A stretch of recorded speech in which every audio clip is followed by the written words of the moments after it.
queridos, a graça e a paz do Senhor Jesus, amém? Você sabe que eu pedi para pregar nesse reencontro, né? O pastor deve lembrar. Eu comecei a ver ali na divulgação, né? No boletim, na revista, no Videira News, e o meu coração, assim, sentiu uma vontade de estar aqui, não sei por quê. Aliás, eu sei, né? Porque é Deus que executa o querer e o realizar, né? Se a gente fosse olhar para a nossa agenda, para tanta coisa que a gente faz e viagem e tudo, talvez a gente não viria. Mas eu creio mesmo que o Senhor quer liberar uma palavra sobre a sua vida, que na realidade é uma palavra que tem estado no meu coração, né? Eu procuro sempre compartilhar aquilo que o Espírito fala conosco, porque é aquilo que fala conosco, é aquilo que realmente tem trazido vida, né? E tem suprido as nossas vidas, amém? Como é que tem sido o reencontro? Tem sido bênção? Amém? Amém? Aqui tem então as turmas que estão formando da noite, né? Quantos aqui são no turno noturno? Amém, glória a Deus. E da manhã tem algum curso da manhã, só turma especial? Turma especial, quem são da turma especial? Aleluia, amém. Então, vocês estão encerrando um ciclo, né, na vida de vocês. E eu me lembro, vindo para cá, quantas vezes nós chegamos nessa chácara com os ônibus, né, para fazer encontro. E hoje Deus tem feito uma obra tão grande. E já estamos vindo aqui para falar para pastores, né? Futuros pastores e pastoras, irmãs e irmãos que vão estar à frente dessa obra. É algo precioso. O tema dessa palavra é chamados para restaurar. Na realidade, eu estou com o PowerPoint que eu não consegui atualizar, mas se tiver algum nome feminino aqui, é para os irmãos também, né? Porque a igreja é feminina, amém? Todos nós somos. Então, é chamados para restaurar, porque nós fomos encontrados. Olha para cá, você foi encontrado pelo Senhor, não foi você que buscou a Deus, né? Não foi você que buscou a palavra do Senhor, diz que o Senhor nos encontrou. E o Senhor nos escolheu. Para quê? Para ir e dar frutos, e frutos que permaneçam, não é verdade?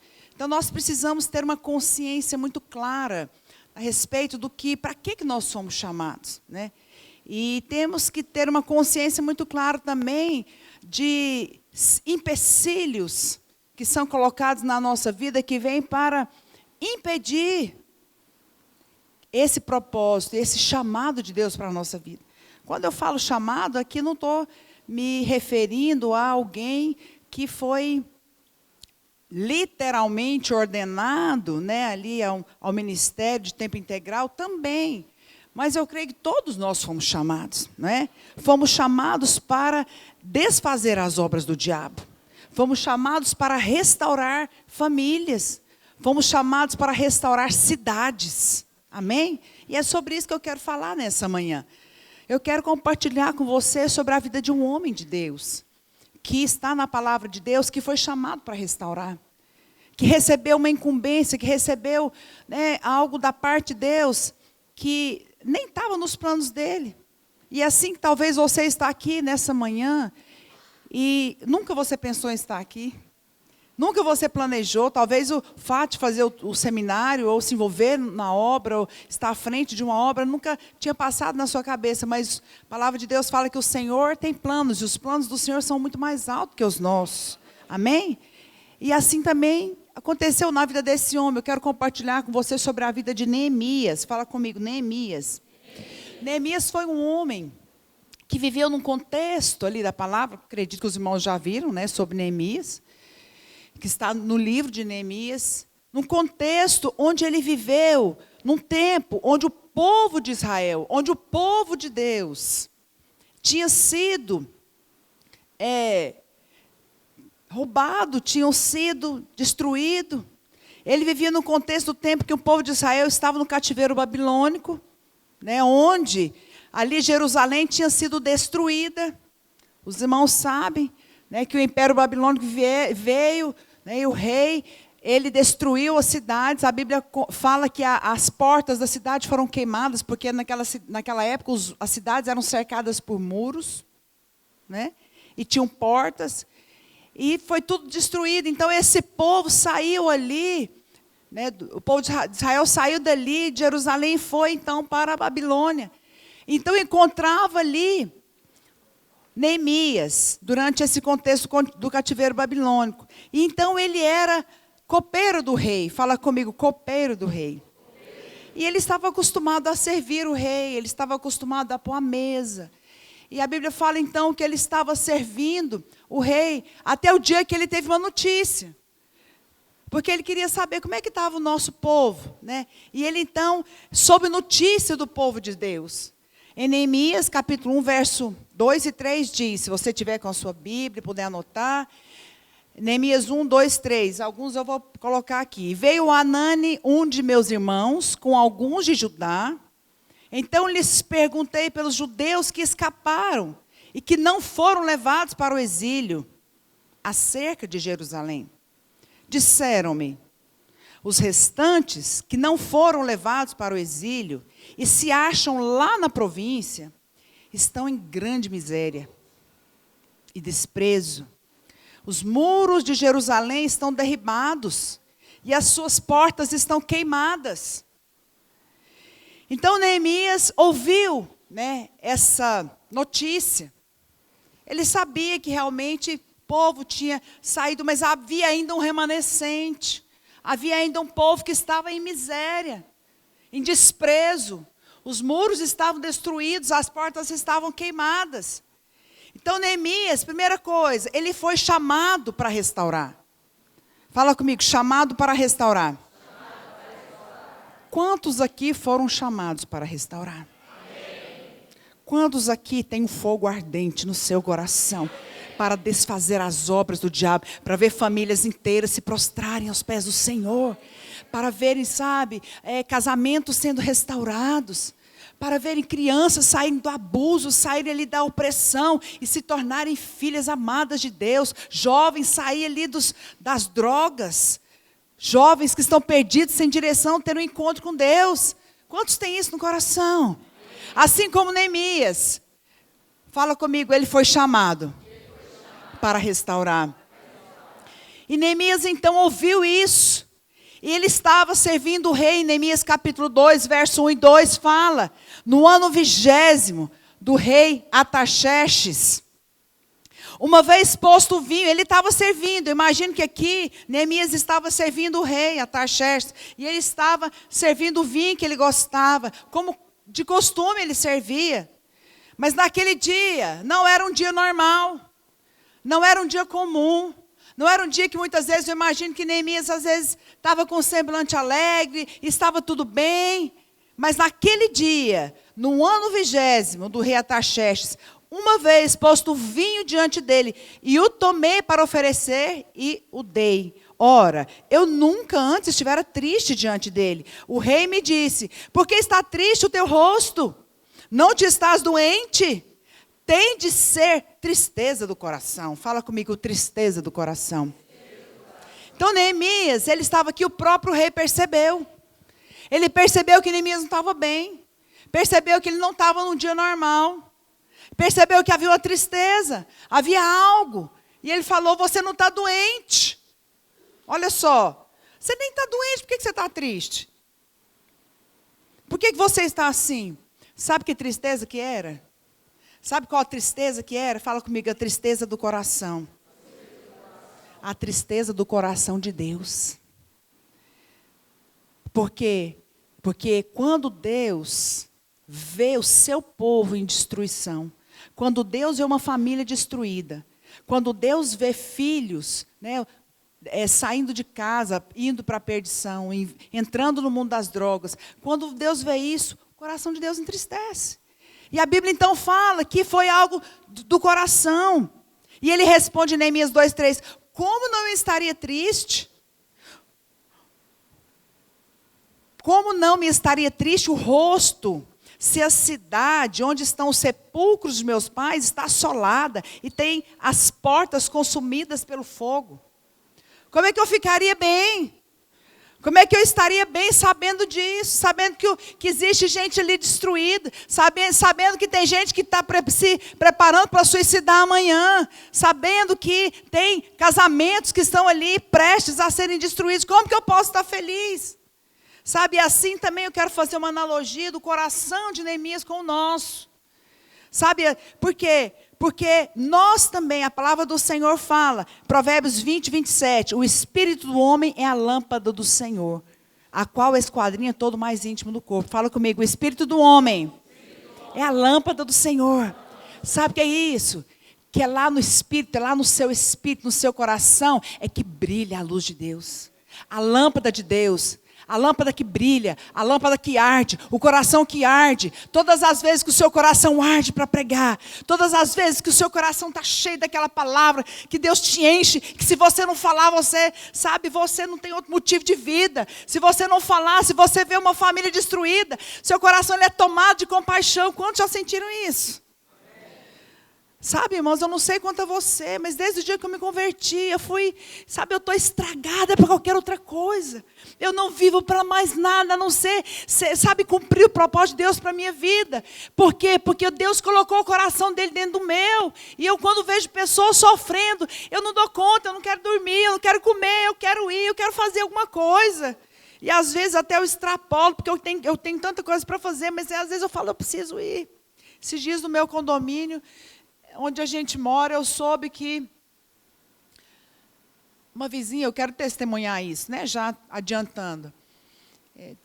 Eu estava envolvida, porque nesse ano nós viajamos muito, né, pregando para as igrejas, todo mundo acompanhou? Nós pregamos para 5 regiões do Brasil, de norte e sul, de leste a oeste, né? Pisamos a planta dos nossos pés nas regiões, declaramos que o Brasil é do Senhor Jesus, que as crianças, as famílias, as mães, os pais, as nossas famílias, elas se converterão ao Senhor. Então, eu estava muito envolvida, e inclusive indo para a África também, que nós assumimos a igreja de Angola, para a glória de Deus, né? Ali do país, e as igrejas, né? Que não tem só uma. Então, eu estava muito envolvida, e eu não pude fazer a visita. E quando eu soube, sabe, que alguém perto de mim, alguém ali, né, vizinho, suicidou uma menina de 17 anos. Meu coração, eu estava com viagem marcada, eu falei, gente, eu preciso ir lá. Só que eu não dei conta, porque tinha que fazer mala. E eu falei para a nossa discipuladora, que mora no condomínio, eu falei, você conhece ela? Não, a gente está em contato. Eu falei, então, marca uma visita, que quando eu chegar eu quero ir. E a gente já chegou, né, com tanta coisa, eventos, e à frente tinha um evento de mulheres marcado com elas, e naquele dia a gente orou, já saí de lá e fizemos uma visita. Mas enquanto eu não tive contato com aquela família, parece que, sabe, aí eu na hora ministramos, oramos, abraçamos, choramos com eles. Sabe, assim, aquele desejo de trazer o reino de Deus nas famílias, o desejo de fazer a obra. Quantos têm isso? Amém. Sabe que Deus, Ele tem escolhido você. Por que é você que está aqui hoje? Porque foi você que Deus escolheu. Por que não foi só outra pessoa na sua família? Eu tenho 5 irmãos. Por que não tem nenhum deles aqui pregando? Porque Deus me escolheu. E você está aqui porque o Senhor escolheu você. O Senhor escolheu você, sabe para quê? Para você restaurar. Restaurar famílias. Restaurar casamentos. Restaurar relacionamentos. O Senhor te escolheu para restaurar cidades inteiras. Então, naquele tempo, Neemias, ele estava tomado dessa dor. Fala comigo, dor no coração. Em Neemias 2:3, volta um pouquinho, está escrito, não declarei a ninguém o que meu Deus me pusera no coração para eu fazer em Jerusalém. Fala comigo, meu Deus me pusera no coração. Então, ele somente ficou sabendo o que estava acontecendo. Ele poderia ter estendido a mão e falar, que Deus abençoe esse povo que ficou lá. Né, lá em Jerusalém, eu estou aqui, eu sou copeiro, mas pelo menos eu estou aqui com o rei, comendo as comidas reais. Né, eu imagino que Neemias tinha planos. Imagino que Neemias tinha planos para ele poder ali ser promovido, de repente, de copeiro a mordomo, sei lá, a se tornar alguém, como nós vemos aqui que José estava lá, né, no poço e saiu, se tornou um governador do Egito. Imagino que Neemias tinha aspirações que tinha planos, que queria sair de uma situação de opróbrio, que queria sair de uma situação ali de, sabe, de escravidão, tinha saído, tinha sofrido com relação a essa saída, a essa perca, mas não. Teve um momento que Neemias parou e ele falou o seguinte: eu não posso seguir para os meus planos pessoais. Por quê? Porque o plano de Deus, o coração de Deus é mais alto que o meu. E o plano de Deus, que é muito mais alto que os meus, são muito mais maiores e são muito mais profundos. Esse plano de Deus foi colocado dentro do meu coração, diz Neemias. Então eu não posso mais viver para mim mesmo. Eu preciso, não tem outro motivo da minha vida a não ser fazer aquilo que está no meu coração. Essa foi a resposta, né, de Neemias. Eu já quero profetizar que nesses dias de reencontro, seu coração, sabe, ele vai estar, nesses dias você vai receber um selo de Deus. Sabe o que é um selo? Selo é quando você confirma. Selo de garantia. Selo de qualidade. Nesses dias você vai receber um selo e ninguém vai tirar esse selo de você. Sabe o que é esse selo? É a garantia de que você nasceu para isso, que você está estragado para qualquer outra coisa, que você nasceu para restaurar, que você nasceu para cumprir o propósito de Deus, nasceu para, sabe, ser a expressão do amor de Deus. Salmo 115, verso 16, a palavra do Senhor diz: os céus são os céus do Senhor, mas a terra Ele a deu aos filhos dos homens. Deus escolheu amar através de você, minha amada. Deus escolheu salvar através de você. Deus escolheu restaurar uma cidade, uma família através da sua vida. Então o Senhor fez isso. Então Ele vai tomar o nosso coração nesses dias, desse encargo, desse mesmo encargo que estava no coração de Neemias. Sabe que aquela tristeza não era uma tristeza de querer morrer, mas era uma tristeza de, sabe, de poder fazer alguma coisa. Eu creio mesmo que o coração de Neemias ele foi tomado, né, pela tristeza do povo que estava lá, porque essa é a verdadeira oração de intercessão. Inclusive, quando Neemias foi orar, ele falou: Senhor, perdoa-nos, porque eles estavam naquela situação. Por quê? Porque eles tinham pecado, porque eles estavam em idolatria, né? Porque então eles tinham sido destruídos. Então Neemias, então, ele se coloca nessa posição. Mas nós também, Isaías 61, verso 1 ao 4, tem aqui, né, eu sublinhei alguns verbos aqui, que foi para isso que o Senhor te chamou. Amém? Porque a palavra do Senhor diz que o Espírito do Senhor Deus está sobre mim. Nós vamos ler juntos, né? E quando tiver aqui o verbo, você vai falar mais alto. Amém? Porque foi para isso que o Senhor te chamou. No 3, vamos lá? 1, 2, 3.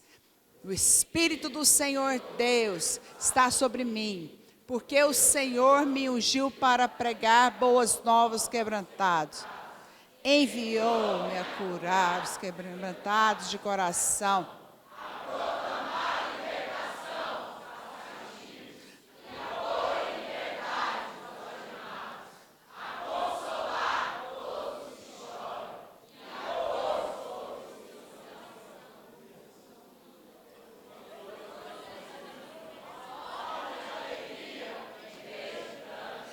Vestes de louvor.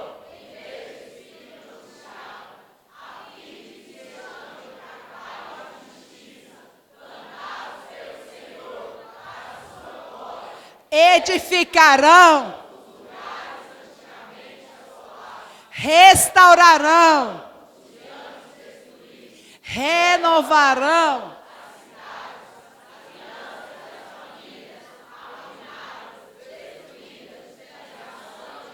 Aleluia!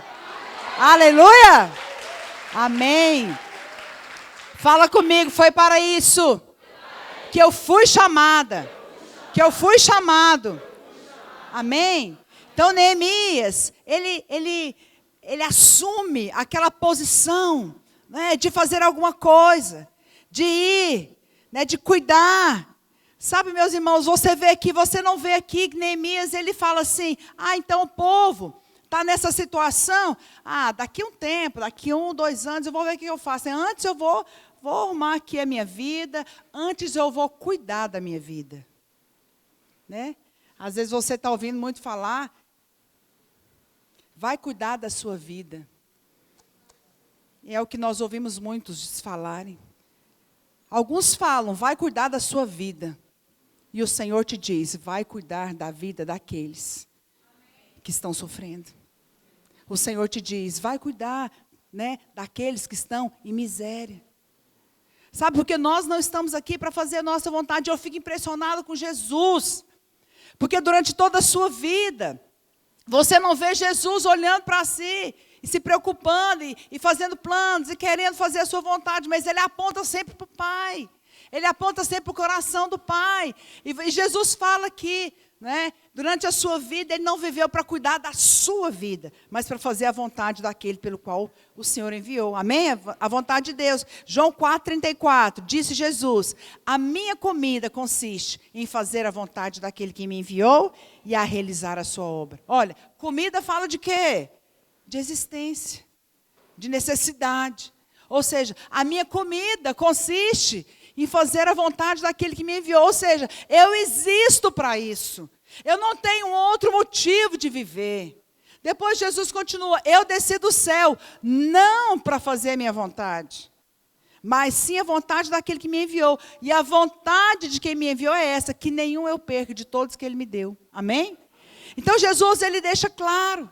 O coração dele era fazer a vontade de Deus. Em nenhum momento ele estava pensando em si, fazendo planos pessoais.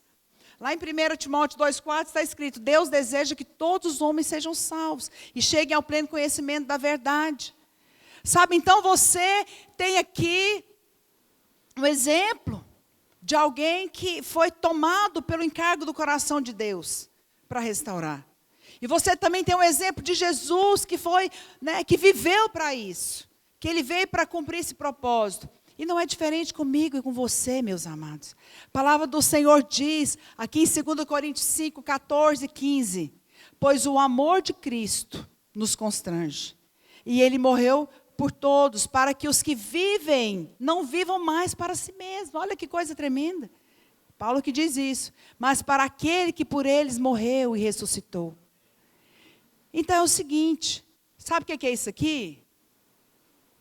Vem aqui, deixa eu ver aqui, vem dois irmãos, o maior e, pode ser vocês dois, ok. Sabe o que a Bíblia está falando em 2 Coríntios capítulo 5? Você é Deus, tá? Ok? Você é o Luiz Jorge? Você é o Luiz Jorge mesmo. Então, o que o versículo está dizendo, 2 Coríntios 5, capítulo 14 e 15. Você teve uma experiência com Deus, quantos tiveram? Experiência de amor. Lembra aquele dia que você foi inundado com o amor de Deus? Que Deus te aceitou do jeito que você estava? Sujo no pecado, coração, né, longe. Ele pegou e te abraçou, falou, você é minha. Você é meu, eu tenho um plano para você, eu tenho um propósito para a sua vida. Então, o que aconteceu? O Luiz Jorge, ele foi encontrado pelo amor de Deus. Só um pouquinho. Você fica certo. Não, abraça ele, não. Com a mão normal, vira para cá. Aí, o amor de Deus. O amor de Deus envolveu o Luiz Jorge. De tal maneira, olha a Bíblia que está falando, o amor de Cristo nos constrange. Ele morreu. O que a palavra constrange significa? Pressionar, envolver de tal maneira, por todos os lados. Ele está preso, gente do céu, ajuda. Por todos os lados, que não podemos escapar. O amor de Deus é tão grande. Ele é tão alto, ele é tão baixo, ele é tão profundo, que ele te abraça. Você está completamente capturado por esse amor. Aí, o Luiz Jorge vai tentar ir para o lado esquerdo, mas o amor de Deus não deixa, tenta. Vai. Pode tentar com vontade, tenta. Ele não dá conta, o amor de ele tenta ir para a direita, o amor de Deus não deixa. Tenta para a esquerda. Ele tenta ir, até às vezes ele, nada. Ele tenta ir para a balada, ele tenta ir, dar umas escapadas. O amor de Deus não deixa, ele está capturado. Sabe o que ele fala? Não sou mais disso, eu estou em outra vibe, né? Eu estou em outra vibe, eu estou capturado pelo amor de Deus. Ou então ele vai querer, ele fala, não, eu vou cuidar da minha vida. Fazer seminário, o que é 2 anos, o que é isso? O amor de Deus constrange, ele fala, não dou conta de fazer mais nada, eu tenho que fazer o seminário. Eu tenho que cumprir o propósito de Deus, eu tenho que fazer a vontade de Deus. Eu nasci para isso, eu estou estragado para qualquer outra coisa na minha vida. Eu não consigo ir para um lado, eu não consigo ir para o outro. Eu estou capturado por esse amor. O amor de Deus nos constrange. Para quê? Por que o amor de Deus nos constrange? Pode deixar lá, mano, por favor. Para que os que vivem não vivam mais para si. Uau! Mas para aquele que por eles morreu. Você está estragado para viver para qualquer outra coisa a não ser para Ele. Você está estragado, não adianta. Seu coração vai arder, porque o coração de Deus está no céu. O clamor de Deus está no céu. O Senhor vai colocar sonhos. O Senhor vai colocar projetos. O Senhor vai colocar estratégias. O Senhor vai colocar palavras. Ele vai te dar palavras de conhecimento. A sua família vai se converter através de você. Você vai perder o sono, porque de noite Ele vai te acordar. Ele vai te levar para jejuar. Ele vai te levar para orar. Ele vai te levar para interceder. E o Espírito de Deus vai te usar. Ele vai te usar com fogo. Ele vai te usar com clamor. E quando você abrir a boca, as trevas vão ter que recuar. Por quê? Porque você é a expressão desse amor. Você está capturado. Fala comigo, eu estou capturado por esse amor. Por isso eu não vivo para mim, mas eu vivo para Ele. Foi isso que aconteceu com você e comigo. Deixa eu te falar, quando eu me converti, 1990, 22 anos de idade. Não faz muita conta, por favor. Eu era uma jovem, ainda sou. Fala amém. Eu era uma jovem do mundo. Eu tive uma experiência com Deus no Hollywood Rock. E no meio do show de rock, você acredita nisso? Pode acreditar, estou falando a verdade. E eu trabalhava muito nova, saí de casa para estudar em Goiânia. Meus pais moravam numa chácara, né, assim, pagando escola, faculdade. Entrei para o mundo da moda, fui desfilar, fui viajar, viajei muito, conheci muita gente, fiz muita coisa que eu não deveria, porque eu não conhecia o Senhor. Mas em pleno fevereiro de 1990, eu estava lá em São Paulo. No Rio tinha o Rock in Rio, em São Paulo tinha o Hollywood Rock. E eu estava lá, no meio do show de rock, um monte de amigos. De repente, do nada, eu escutei uma voz. E aqui, lá, né, o povo tudo cheirando, lança perfume, fumando e tudo lá no meio daquele gramado. E eu lá. De repente, eu olhei para o céu e aí vi uma coisa assim, o que você está fazendo aí? Eu falei, é mesmo, né? O que eu estou fazendo aqui? Aí não é o seu lugar. Uau! Eu não entendi nada. Eu saí daquele show, eu falei, o que será isso? Me deu uma vontade de vir embora. Cheguei aqui em Goiânia, saía, vivia, né? E eu falei, eu vou dar um tempo. Eu não vou sair. Segunda-feira fui numa agência, receber um cachê. Pastora Adriana Pinheiro estava lá. Quem conhece? Do Rema, aquele grupo Rema de teatro. Ela era a dona da agência, eu fui lá receber, e ela tinha tido uma experiência com Deus. Falou de Jesus para mim. Falou, o que você vai fazer quarta-feira? Vamos no grupo familiar, que era célula. Eu falei, eu tenho capoeira. Eu estava treinando, porque eu ia batizar. Tem batismo na capoeira, tinha até nome. Porque você recebe um nome lá, não sei aqui quantos sabe. E eu falei, estou treinando, vou batizar na capoeira, eu preciso treinar muito. Não, eu te pego na capoeira. Eu falei, é? Olha a dica. Tá bom, ela não ficou lá, está amarrado em nome de Jesus, não. Ela falou, não, eu te pego lá. Eu falei, tudo bem, eu levo uma roupa, tomo um banho e fui. E ela me buscou. E saí da capoeira, fui para a chácara. Cheguei lá, tinha uma célula e um louvor. E eu, que tanto de jovem, que eu conhecia de crente na minha família, era uma tia minha, assim, uma benção, que eu amava muito, mas o estigma na minha cabeça era o quê? Um coque aqui, uma saia aqui e uma Bíblia aqui. Só isso que eu sabia. E eu não queria aquilo. Como uma jovem, querer sair no pé, não. Era o que eu imaginava. Mas o dia que eu pisei o pé e vi aquele tanto de jovem, bonito, louvando a Deus, eu falei, uau, o negócio aqui é bom.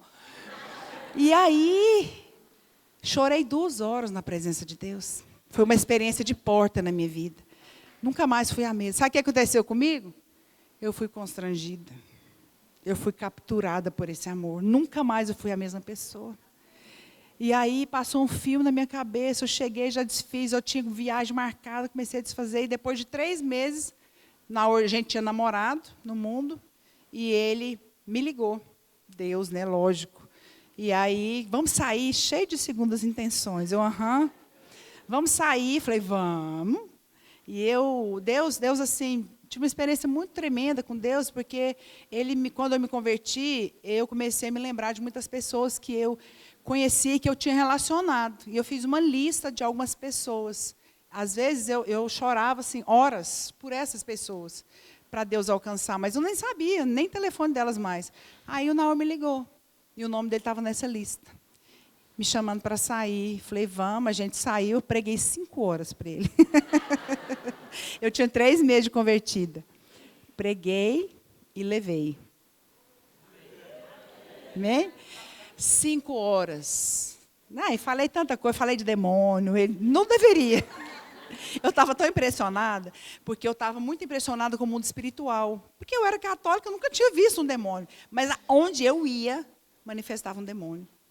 Todo lugar eu já pensava, gente, eu acho que eu vou ter que fazer alguma coisa, acho que eu vou ser usada para cura e libertação. E quando nós começamos a relacionar também, impressionante, assim, como eu via muitos demônios. A gente ia em aniversário, manifestava demônio. A gente ia em reunião, manifestava demônio, e a gente ia expulsar.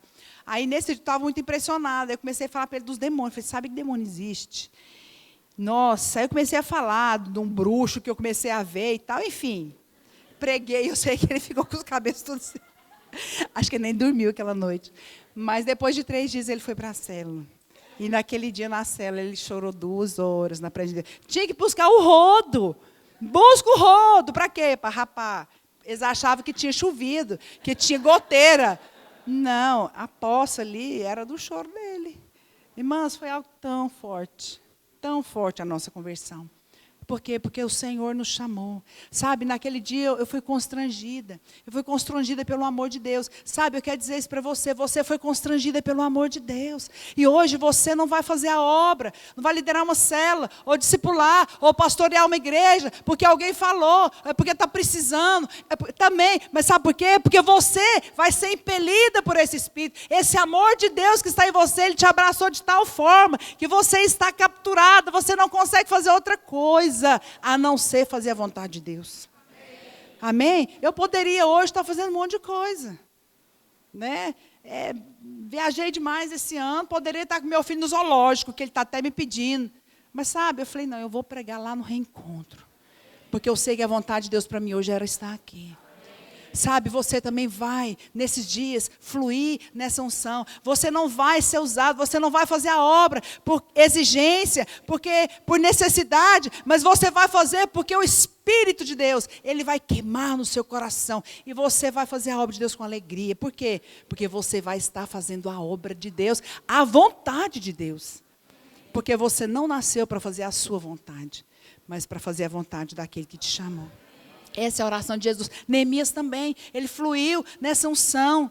Aí ele estava trabalhando para o rei, ele falou, peço-te que me envies ajudar a cidade dos sepulcros dos meus pais.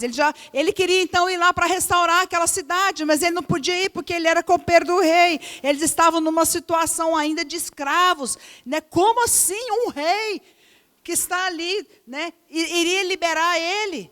Olha a mão de Deus. Então Neemias falou, olha, eu te peço, me envia a cidade dos sepulcros dos meus pais, para que eu reedifique. E ainda disse ao rei, se ao rei parece bem, deem-se-me cartas para os governadores da além do Eufrates, para que me permitam passar e entrar em Judá, porque eles não podiam sair, eles eram escravos, eles não tinham liberdade para ir onde queria. Ele falou, rei, você está vendo que eu estou triste? Eu só vou melhorar essa tristeza do meu coração se eu for lá na minha cidade, então me libera.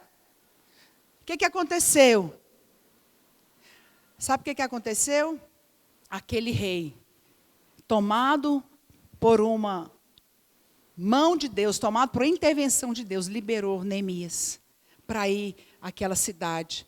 A Bíblia fala que Neemias se tornou governador naquela época. Sabe que na história, eu estava estudando sobre isso, fala que além do rei permitir que ele fosse, ele liberou uma cavalaria só para conduzir Neemias. Veja bem, Neemias estava numa situação de escravo, de copeiro do rei, de repente está lá em cima do cavalo. Né? E todo mundo, não toque nele, não toque, porque ele é um mensageiro, é um enviado do rei. Sabe o que é isso? Quando Deus abre as portas, ninguém pode resistir.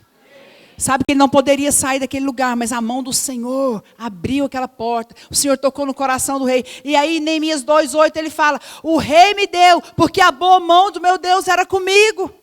Sabia que haverá provisão de Deus para todo o propósito que o Senhor tem para a sua vida?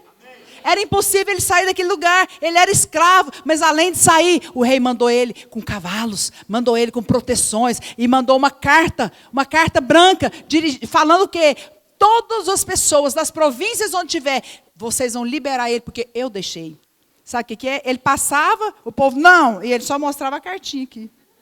Aí todo mundo, é o rei, ele foi enviado do rei, abra as portas, deixa ele passar. Imagina que Neemias passava nas províncias, havia os soldados, havia ele muita, né, porque era impossível aquele povo passar.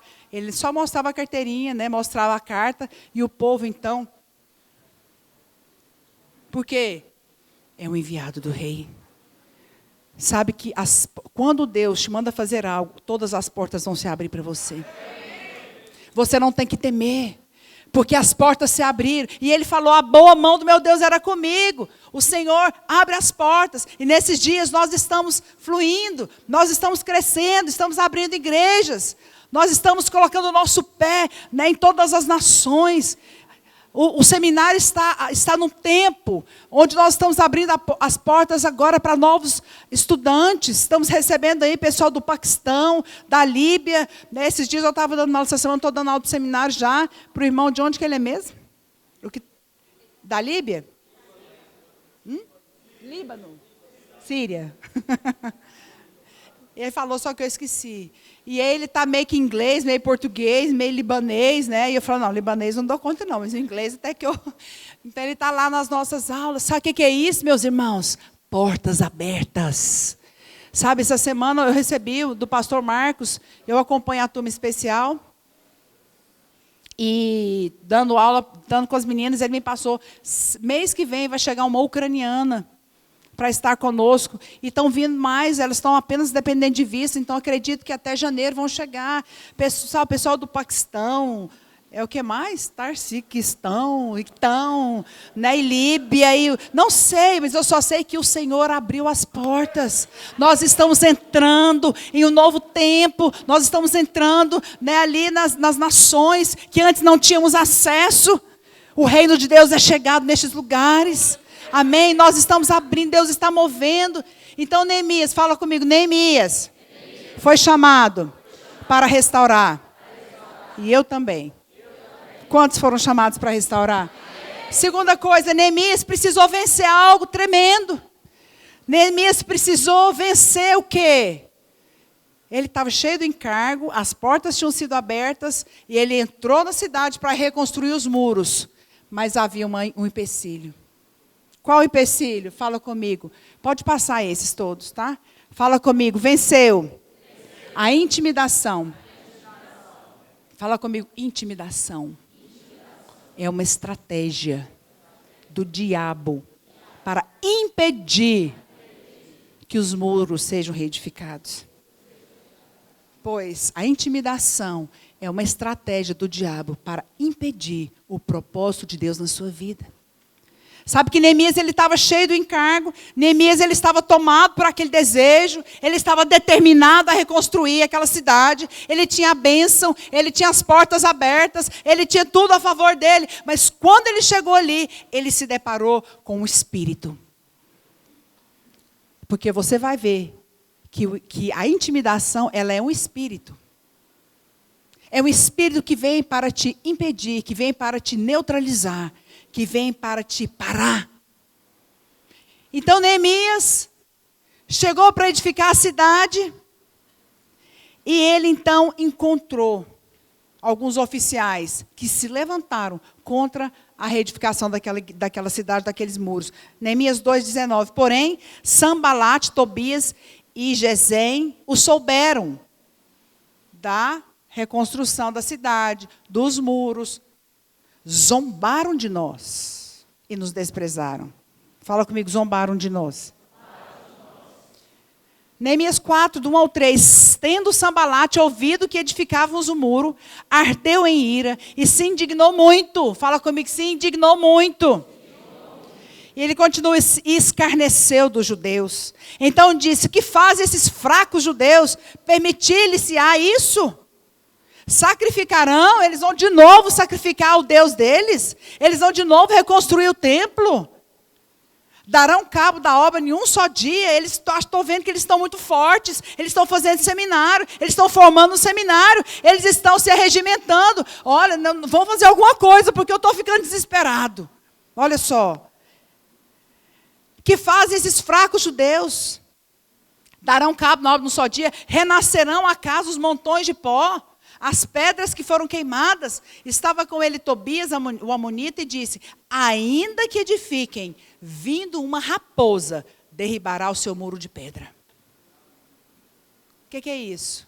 Intimidação. Indignou muito. Os inimigos se indignaram muito. Deixa eu te dizer, tem alguém que está muito indignado com a obra de Deus entre nós.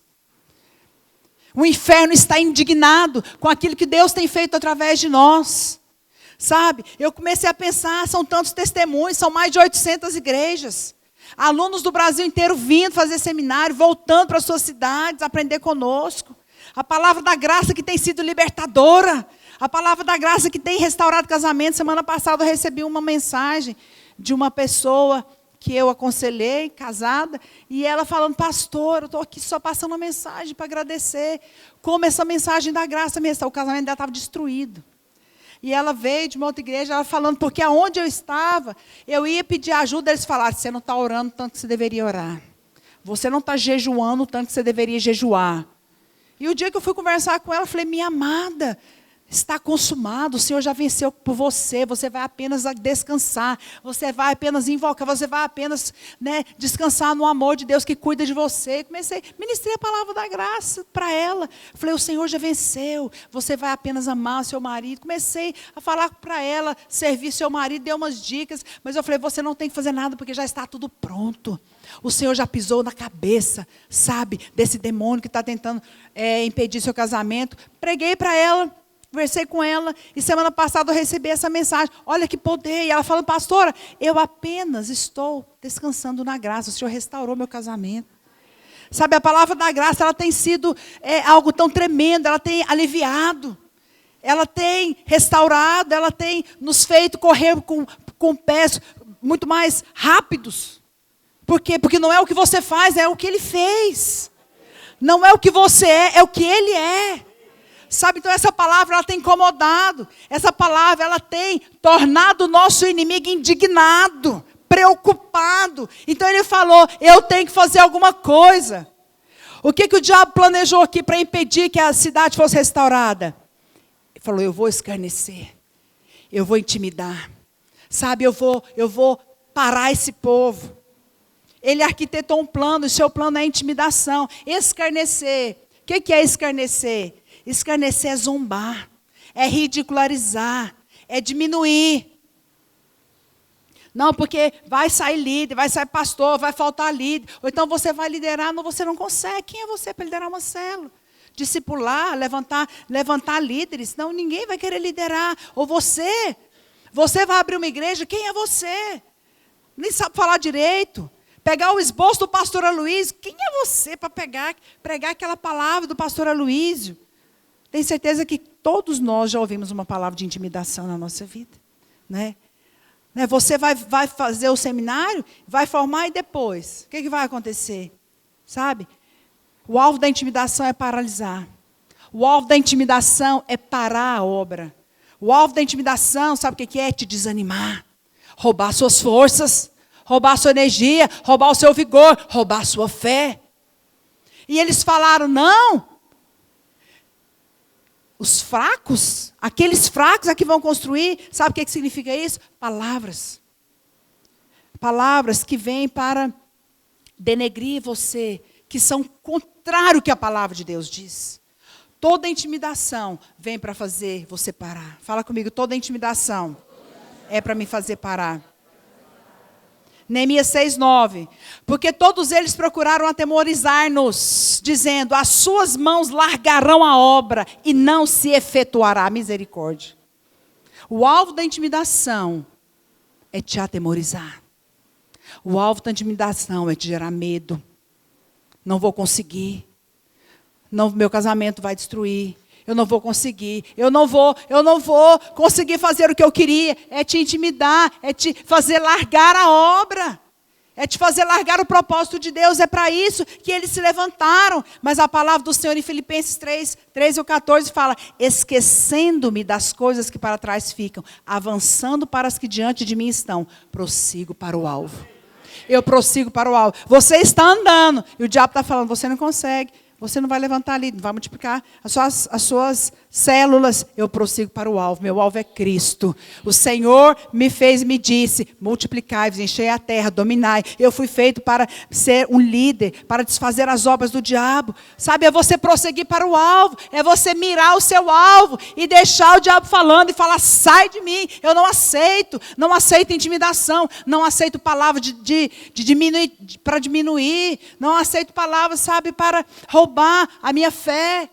Então Neemias se posicionou. A palavra prossigo significa avançar energicamente apesar das dificuldades. Eu adorei essa tradução. Fala comigo, prosseguir. É avançar energicamente apesar das dificuldades. Sabe o que é prosseguir?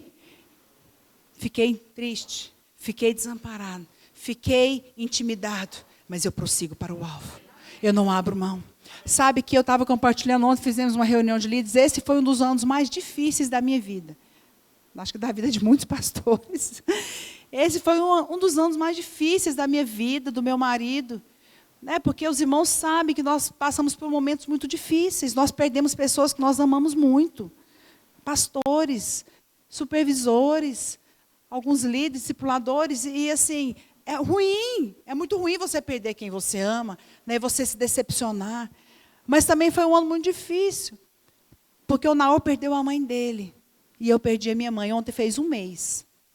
Então foi um ano assim que realmente, na hora que eu me preparava ali para viajar, para pregar, que eu me reanimava, aí eu estava bem, de repente eu chegava e recebia uma notícia.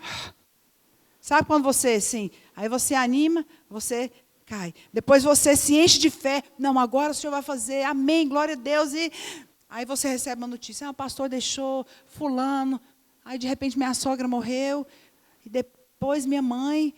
Sabe? Foi um ano muito difícil. Mas eu creio que há um alvo. Há um alvo que o Senhor tem para a minha vida e para a sua vida. Então eu tive uma determinação, não em mim, mas no Senhor. Eu vou avançar energicamente, apesar das dificuldades. Você pode dizer isso? Eu vou avançar energicamente. Energicamente, apesar das dificuldades.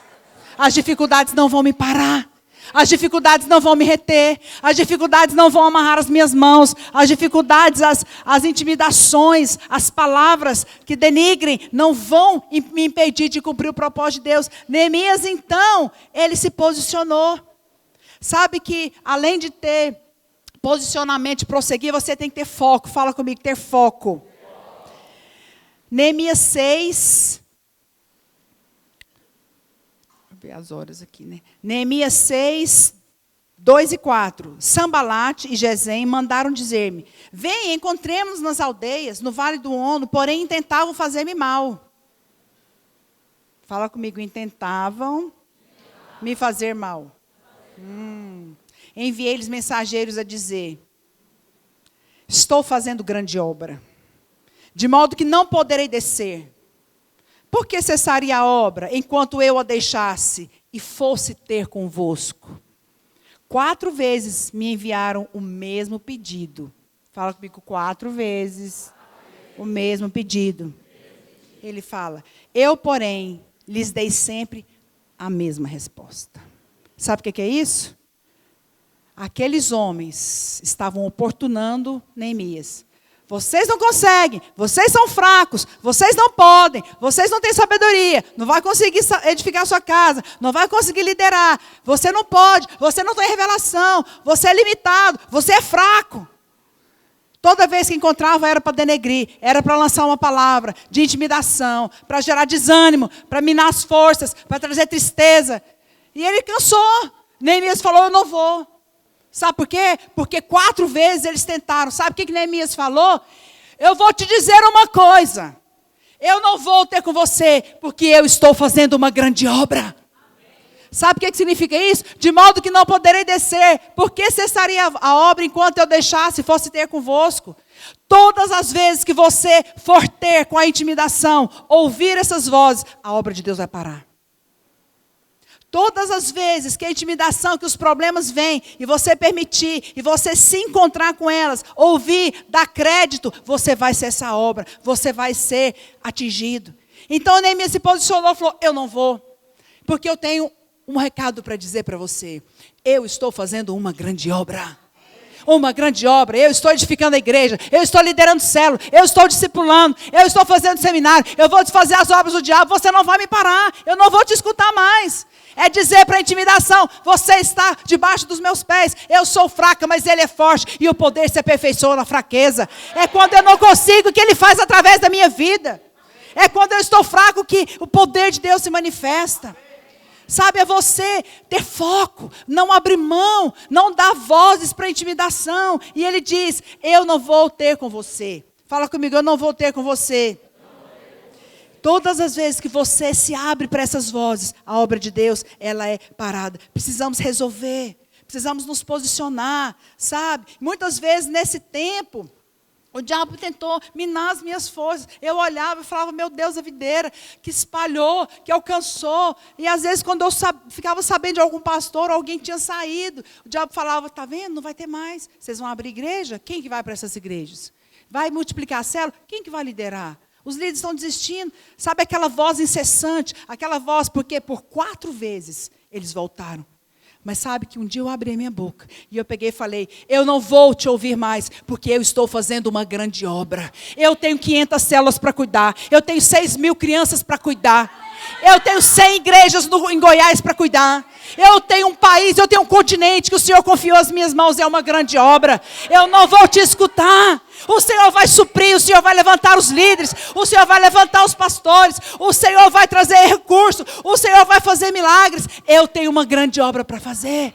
Eu não vou te escutar. Eu falei como Neemias, eu não te escuto mais. Eu não escuto essas vozes que vêm para denegrir, para me parar. Por quê? Porque eu sei para que eu fui chamada. Eu estou fazendo grande obra. Não permita, meus irmãos, que a intimidação, que as muitas vozes vêm para te parar. Porque o alvo da intimidação é para te parar. Você precisa ter uma decisão. Amém? Terceiro aspecto e último, Neemias confiou na graça. E Neemias confiou na graça. Mas Neemias não conheceu a graça. Neemias confiou em Deus. E os que andam na graça confiam no Senhor. Sabe, nós fomos chamados, precisamos lidar com a intimidação e precisamos confiar na graça de Deus, porque a graça te basta. A palavra de Deus diz, Neemias 4, 14 e 15, ele fala, dispus-me e disse, não temais, lembrai-vos do Senhor, porque o povo estava ouvindo aquelas palavras de intimidação, que denigrem, colocando eles para baixo, fazendo eles olhar para si, porque realmente se eu olhar para mim eu sou fraca mesmo, eu não posso mesmo, não tenho, às vezes até nem disposição, porque às vezes a vontade que eu quero, a hora que eu quero orar, eu queria dormir, a hora que eu quero jejuar, eu quero é comer, mas às vezes eu reconheço a minha fraqueza e falo, eu vou assim mesmo, e o Senhor vai me ajudar, e eu confio nele. Sabe, então Neemias, ele falou, não temais, lembrai-vos do Senhor. Sabe o que é isso? Tira os olhos de você e coloque nele. Lembrai-vos dele. Não olhe para você. Não olhe para a sua debilidade. Não olhe para a sua incapacidade. Deus se manifesta na fraqueza. Hoje se ouve muito do empoderamento. O empoderamento das mulheres, dos homens. A força que há em você. Sabe, meus irmãos, glória a Deus. Glória a Deus pelas pessoas que se capacitam, para o mundo corporativo. Mas no reino de Deus é quando você diz eu sou fraco, que você é forte. É quando você reconhece as suas fraquezas. Sabe, você precisa nesses dias olhar para o Senhor e lembrar do Senhor. Neemias falou, lembrai-vos dele. Grande e temível, não temais. Fala comigo, não os temais. Lembrai-vos do Senhor. Grande e temível. E ele continua, pelejai pelos vossos irmãos. E o Senhor te diz, pelejai pelos vossos irmãos.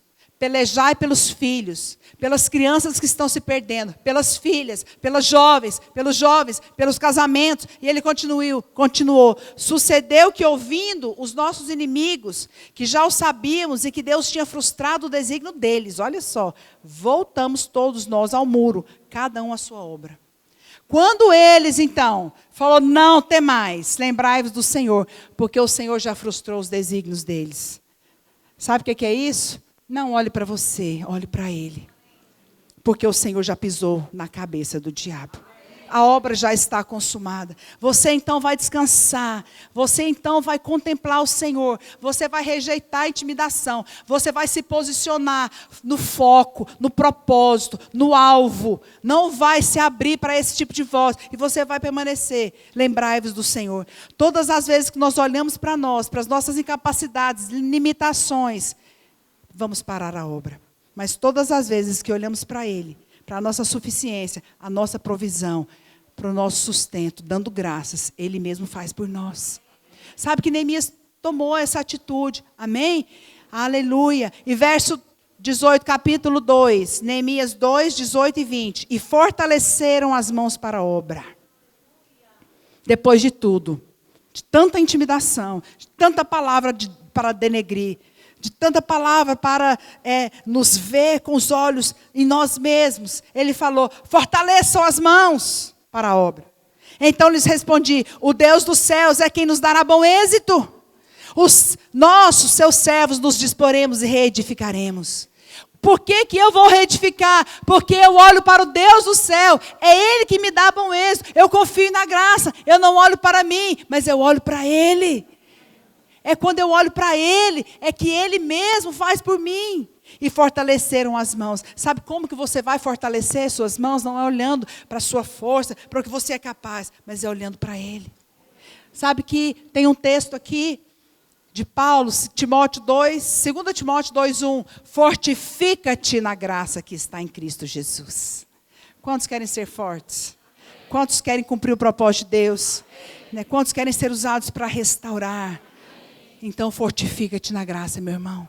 Fortifica-te na graça. Confia na obra consumada. Sabe, coloca os seus olhos no Senhor. Coloca os seus olhos em Cristo. Amém? A obra não terá êxito porque você é bom. Olha para cá, nós já estamos encerrando. A obra não vai ter êxito porque você é bom, mas porque Ele é bom.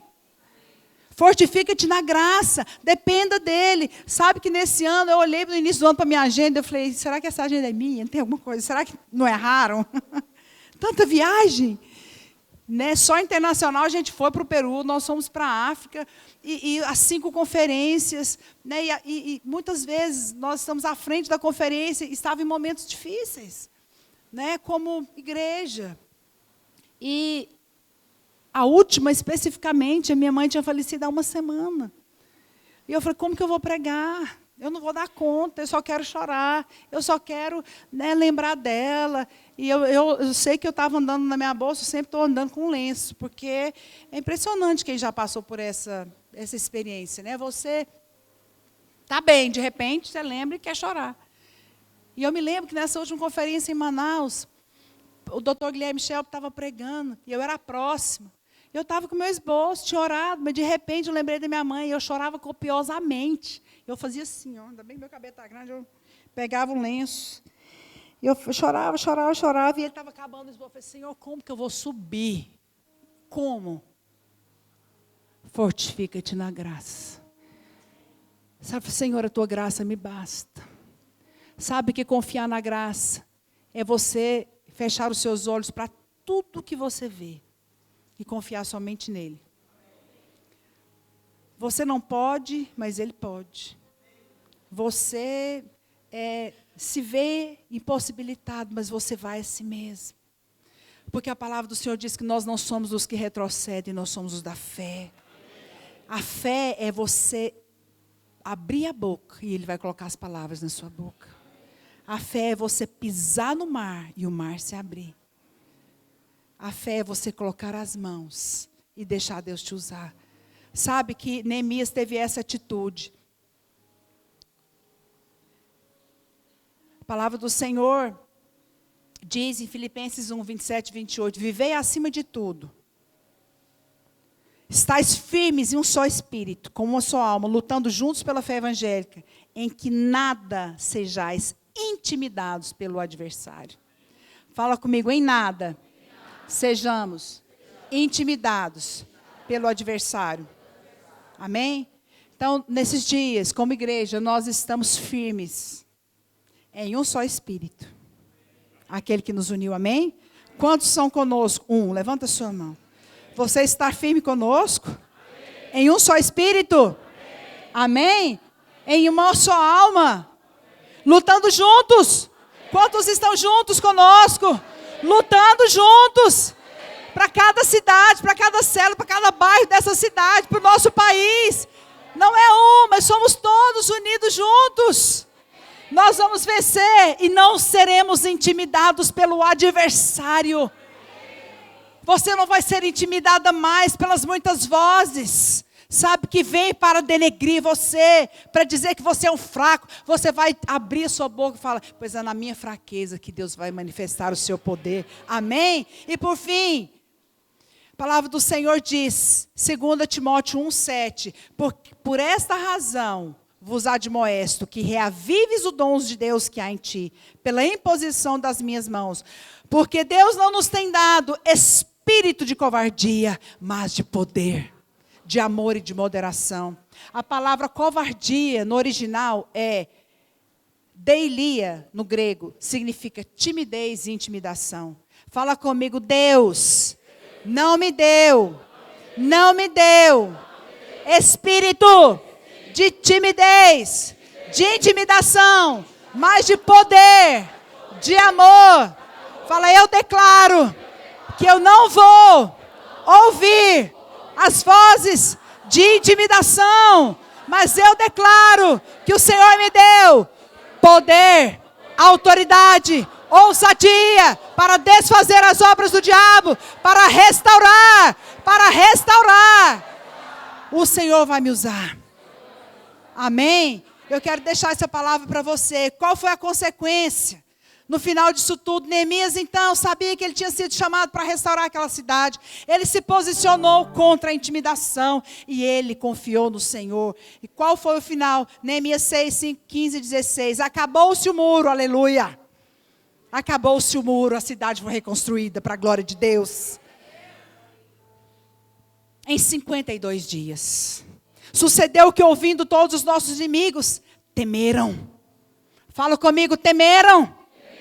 Porque reconheceram que por intervenção do nosso Deus é que fizemos essa obra. Aleluia! Eles ficaram calados.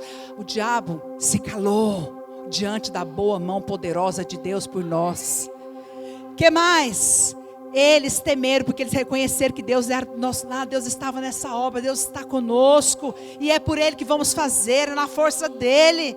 Neemias 8, 17, 18, houve muita alegria e celebraram festa por 7 dias. A festa, depois que a cidade foi construída, não foi um dia não. Só a festa dura quantas horas?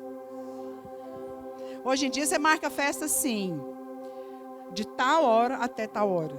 Fui fazer o aniversário do meu filho. Põe data, local, põe hora, porque as mães têm que saber a hora de buscar. Você tem que ter hora para a festa. Mas eles não tinham hora não, era só 7 dias. Porque a alegria era muito grande. Deixa eu te dizer, nós vamos celebrar. Nós vamos nos alegrar nos feitos do Senhor. Nós vamos para a conferência agora em dezembro. Pastores do Brasil inteiro vão estar aqui. Pastores das nações vão estar aqui. E nós vamos celebrar a alegria da nossa unidade. Vamos celebrar o nosso Deus. Vamos celebrar porque nós vamos reedificar muros. Amém? O ano que vem, em junho, nós vamos fazer a conferência dos Radicais Kids lá no Goiânia Arena. 12 mil pessoas. Celebrar 300 crianças que foram evangelizadas, arrancadas do inferno. Quero dar um testemunho para você. Esqueci de dar ali. Sabe, naquela família. Aquela família que a adolescente suicidou. A célula da minha casa, do meu filho Lucas, de 11 anos, estava grande. Eu tenho célula desde quando minha filha tinha 4 anos. Só tem 18 anos que eu tenho célula lá em casa. Nunca deixei de ter. Vou continuar tendo. A célula de crianças dele ia multiplicar, não tinha casa. Mas tem uma menina, a Micaela, lá da célula dele, que é muito, muito sedenta. Os pais são médicos.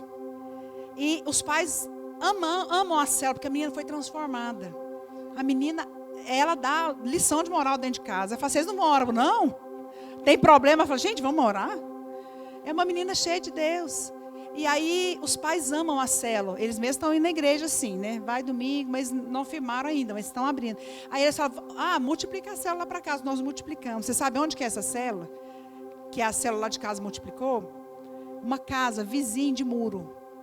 Com essa casa dessa adolescente que suicidou. Essa adolescente tinha, né? São 2 irmãos gêmeos de 3 anos. Que estavam frequentando a célula da Micaela, que essa célula multiplicou porque é vizinho de muro.